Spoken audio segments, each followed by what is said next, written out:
What if I told you that a grandma went from being able to do 0 pull-ups to doing 3 full range of motion pull-ups? You probably wouldn't believe me if I just said it all willy-nilly, but this is exactly what happened. This client went from 0 to 3 pull-ups. And this client is special to me because she's my mom, but she takes her training really seriously and she follows everything I say when it comes to the gym. So this video will go through everything that we did to build up the strength so she could have confidence in her play and be able to do those pull-ups. As I said, this isn't a normal client because it's my mom, so I gotta watch her as I was growing up. And I saw her going to different trainers. She was always working out, but she had never had that confidence that comes with true strength in your body. So when we started, she was like, I wanna be able to do a pull-up. I want my knees to feel better and my Achilles. Okay, so we got the knees and the Achilles. That's for another video. Right now, we'll just talk about that pull-up. Before we started training, my movement was, I could do things, but not to the full capacity. I didn't feel strong enough to do a lot of stuff. Let's get started. I'm gonna go through the exact process we used to go from 0 pull-ups to a strong, confident, mobile upper body that got her 3 pull-ups. For anyone who's never done a pull-up, there is a neurological factor that you have to get over the reality that you have to pull all of your body weight up. The first 3 things you need to focus on is gonna be your grip strength, because you need to hold on to the bar, your arm strength, because it's gonna be a big limiter for you if you don't have the arm strength to get yourself to that very top. And then the last one is gonna be your core engagement / core strength. So your core needs to stabilize the rest of your body, and as it stabilizes that, you're gonna be a lot stronger because you're not trying to lift a moving object, but it's gonna stay nice and stable. So the movements for this, number 1 is gonna be dead hang. It really is the best way. As much as you can train your grip strength with different dumbbells, everything like that is important. But the dead hang is really key because it gets you used to hanging on the bar. You can think of it this way, if you can't hang, you can't pull up. And if you can't hang comfortably for about 30 seconds, it's gonna be hard for you to get a pull up. So that's gonna be your first initial goal, 30 seconds dead hang. The second movement or movements that you're gonna use is direct arm training. If your arms are weak, the pull-up is not gonna happen, I promise you. So you need to build up the arm strength. All different movements of curls and tricep extensions are gonna be valid.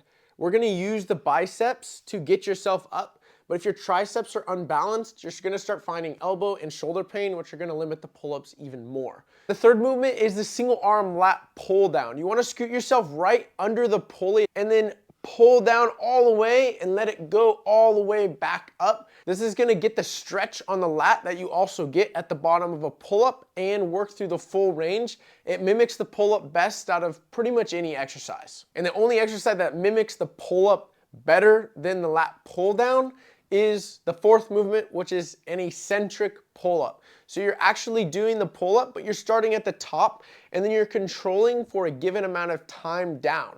This is gonna have your core start to learn to stabilize, and you're also gonna get more and more confident with the movement pattern of being under the bar and also controlling your body weight. If you can get this movement for 30 seconds, it's very likely you can already do a pull-up or will be getting a pull-up in the days to come. So once my mom mastered the base, which is the 4 movements that we just talked about, we got to spending more time under the bar.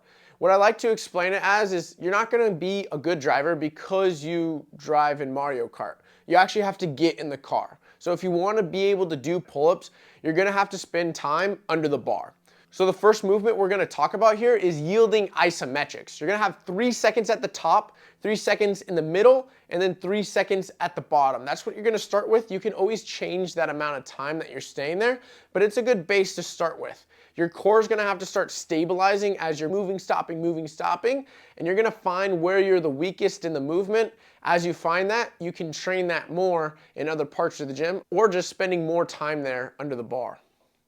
And now to the second, which is the first time we're gonna be doing a complete pull-up. It's gonna be a double foot assisted pull-up. The point of this is that you can start learning the movement pattern and getting more confident with actually pulling yourself up, but you're also having to stabilize yourself because the person helping is only pushing up and they're not creating the stability. Though they help a little bit with it, the person pulling up is doing most of the stability work. Then you can call this third, but these are all very similar, is a single foot assisted pull-up. So this is less stability from the helper, less force applied up from the helper.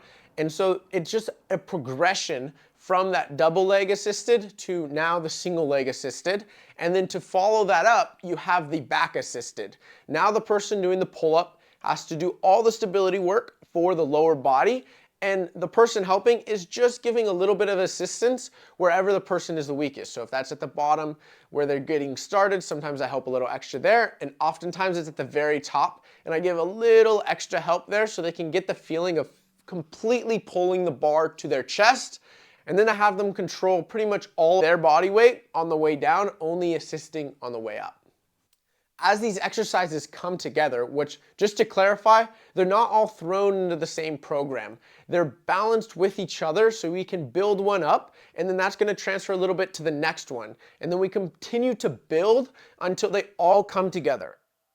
I'll never forget the moment that my mom got her first pull-up. The overwhelming amount of joy and happiness just radiating from her was crazy.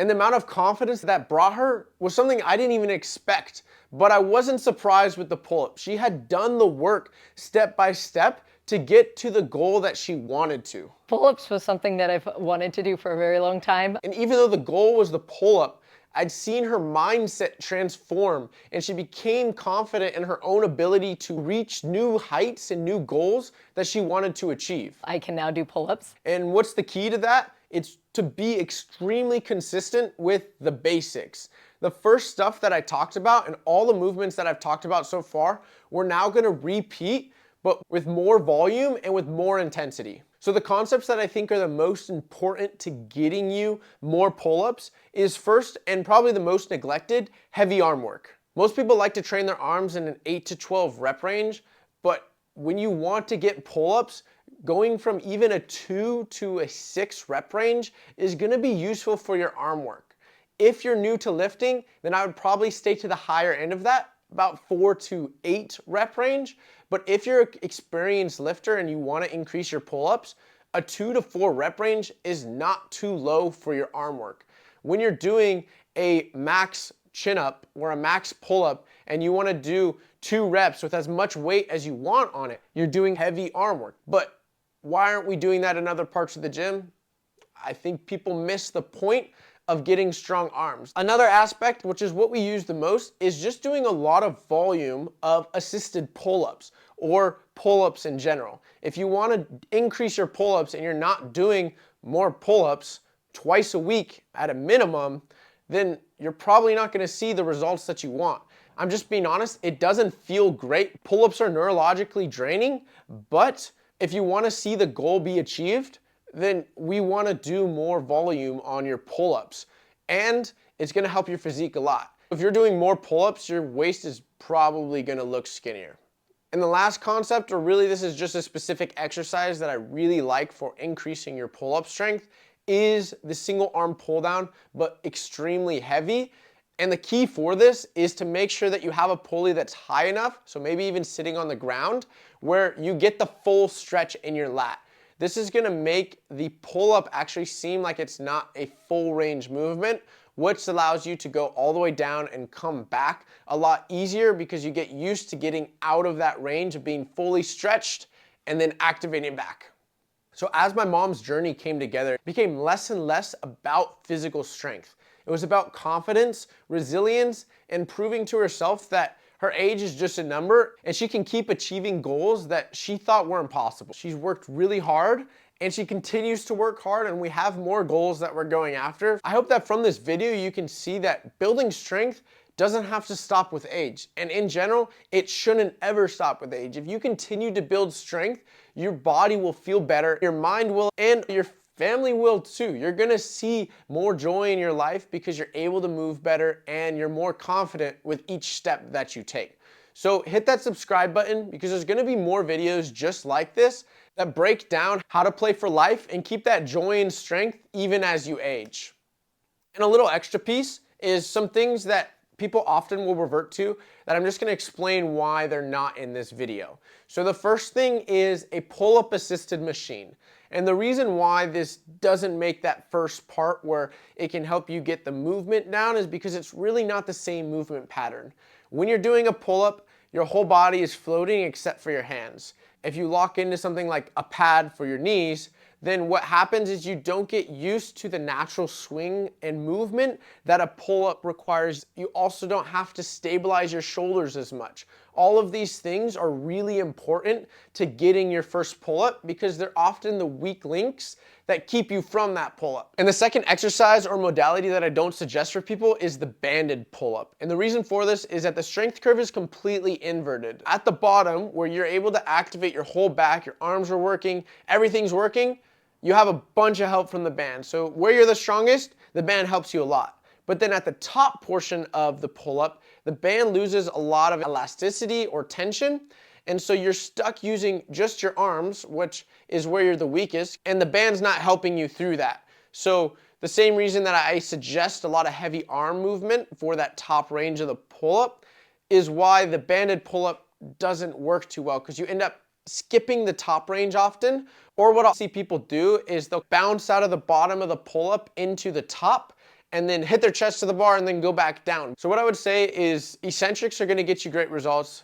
Assisted by a friend are gonna get you even faster results. If you need to use a band because you feel like it's gonna help, do it for a little bit and see what becomes of it, but don't make that your only way of training the pull-ups. Having a friend help you or asking someone at the gym is gonna be really good for your movement pattern and the quickness of your results, which we never like to wait for results longer than we have to. So I would encourage you, if you don't have someone, go make a friend and maybe you guys work on pull-ups together. So I hope this video helped and that you're looking forward to the next one.